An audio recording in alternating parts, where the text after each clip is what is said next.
This is how you use a frequency separation action. The first thing you want to do is to unlock the layer of your image. If not, the action will not work. So select the lock icon to do that, to to unlock the picture. Now the image is unlocked and we can now work on it. Okay, so the next thing you want to do is to remove the blemishes on the face of the model. Okay, this particular model does not have much blemishes on the face. Okay, so this will make the work faster and easier. Okay, but in case you have a model with blemishes on the face, spots on the face, remove those ones first before you apply the action. So use your spot healing brush to do that, which is this brush right here. If you cannot find it, right click and select it here, spot healing brush tool. Okay, so right click and set the size. This is the setting I use for my spot healing brush, and then zoom in and start clicking those spots to remove them. Okay, so click to remove the spots you don't want to see. Okay, when you are done removing the spots and the blemishes on the face, okay, the next thing you want to do is to apply your action. So if you cannot find your action, go to window and select action, and your action will pop up. Okay, so select the folder of the frequency separation you want to use.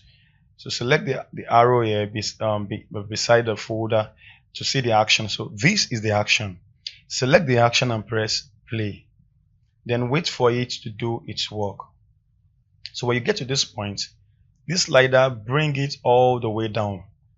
The reason is that you want to see what you are doing, because you're supposed to shift this slider to the point where the textures are almost invisible.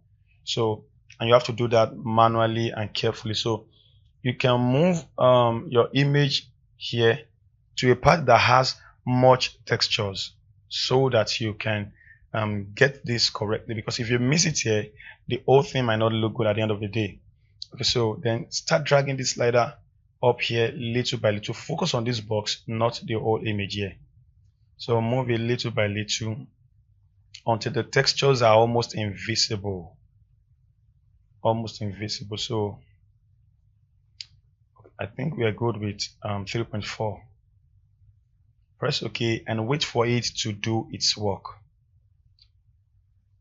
Now at this point we have the skin layer, the color correction, and the textures layer. So the first thing we want to work on is the skin.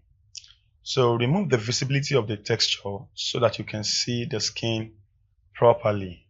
Okay, and then you can start brushing. So select your mixer brush, right click here and select your mixer brush. Make sure this is the setting of your mixer brush. Okay, and then make sure right click on your image and make sure this is the brush that is selected for this to work. Okay, and lastly, another thing you have to note is that you cannot brush the shadow into the highlights. This will damage the whole image. So let's start brushing. So you brush and release your hand. You brush and release your hand. Do not do a rush work and spoil the whole image. It may not make sense at the moment, but the moment we are done, see it makes sense.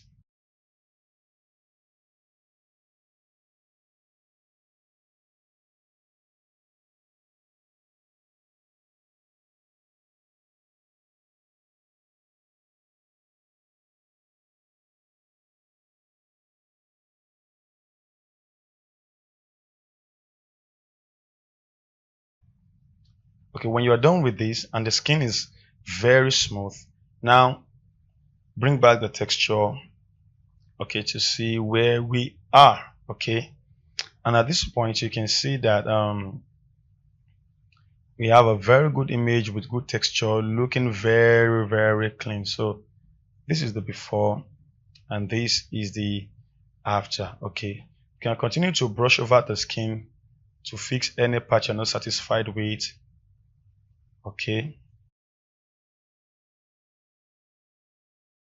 so this is the first part of this class.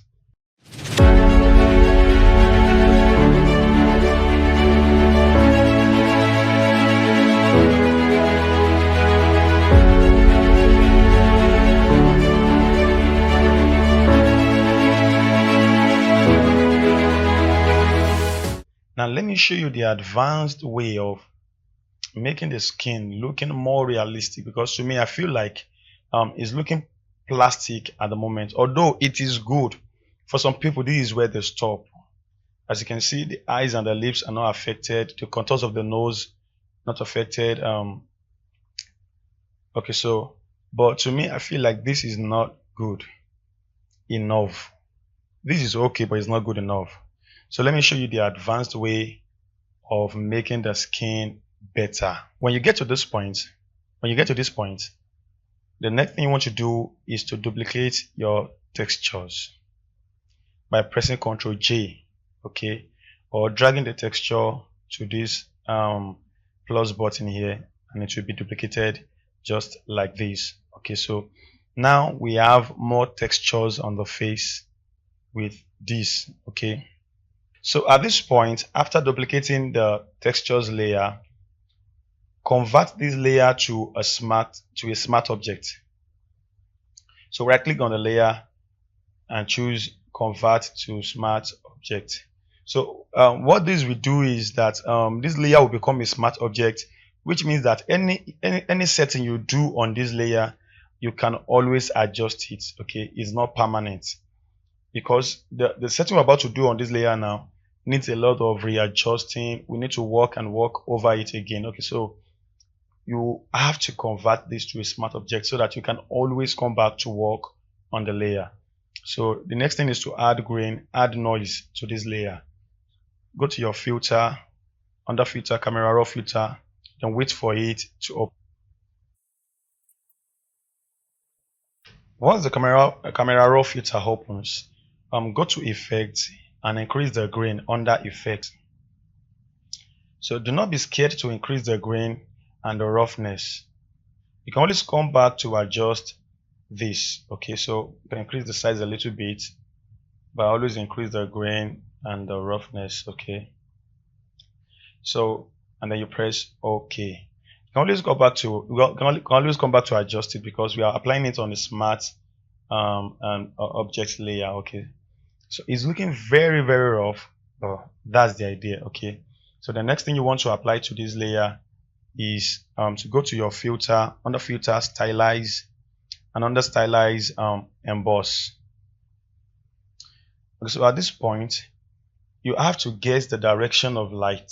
Okay, and then you will have to move this slider to the direction of the light. Okay, so if you were the one that took the picture you are working on, just try and remember where the light on the face, where the angle at which it came from while you were taking the picture, and then move this slider to that angle. If you were not the one that took the picture, just look at the face of the model and study the highlights, the lighting on the face, to guess the direction. Looking at this image, we have more light on this part of the face than this part of the face. This means that we have more light on this side, so I can drag this towards this side. Now, if you cannot guess where the light is coming from, just leave it as you have found it here. Whatever this brings to you, just leave it. If you're not satisfied with what you can find here, you can keep dragging this around until you get to what you want. Okay, and what do you want? You want the skin to look rough, to have roughness, to look rough, to have noise, small grains on the face. That's what we want. Okay, so at this point I have gotten what I want. This is good enough for me. So make sure this is set to 1. Okay, and then you can increase the amount or decrease the amount to whatever works for you. Okay, so if I increase the amount, I will have more grains on the face. Okay, I don't want it to be too much, so let me drag it down because I need it to look real. Okay, I'm good with the grain I'm seeing at the moment. This amount is okay for me. Press OK, and then the last thing you want to do on this layer is to apply Gaussian blur. So go to filter, under blur, select Gaussian blur, okay, and drag this all the way down to 0.9, 0.5. If 0.5 will not work for you, you can still drag it down a bit or increase it to what works for you, so the grain will look more real. So I think I'm good with this 0.4. Okay, so this is what we have at the moment. Okay, this is what we have at the moment. So you can, next thing you want to do is, before you do the final step, which I will show you, you can continue to adjust this. If you are not satisfied with what you are seeing, you can continue to adjust this to anything you want it to be until you are satisfied with the face, that you like the texture you are seeing on the face.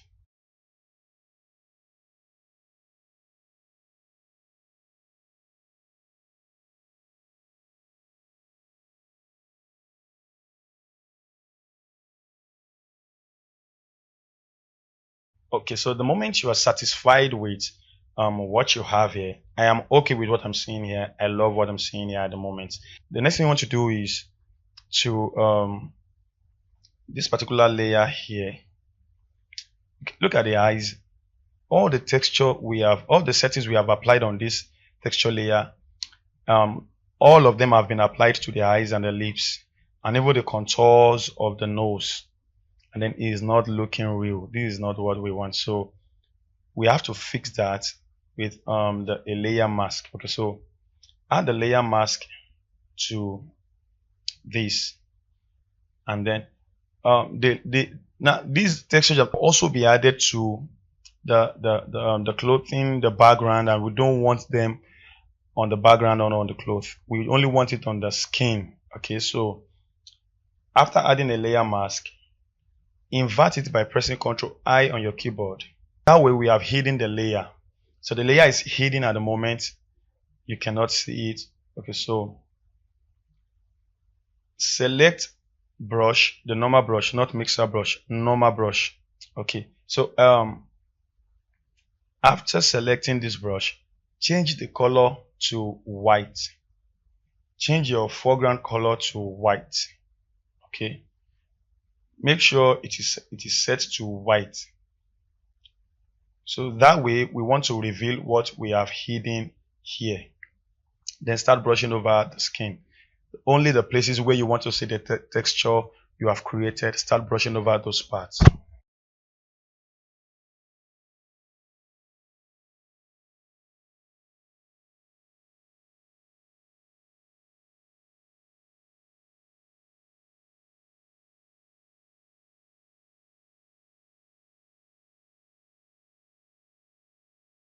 Okay, now we have a very good skin. So the first texture we created with this frequency separation action was this. Okay, as you can see, I told you, I said this was looking plastic, so I did the advanced one, and I added a lot of textures, looking more realistic. Look at how good the skin is at the moment.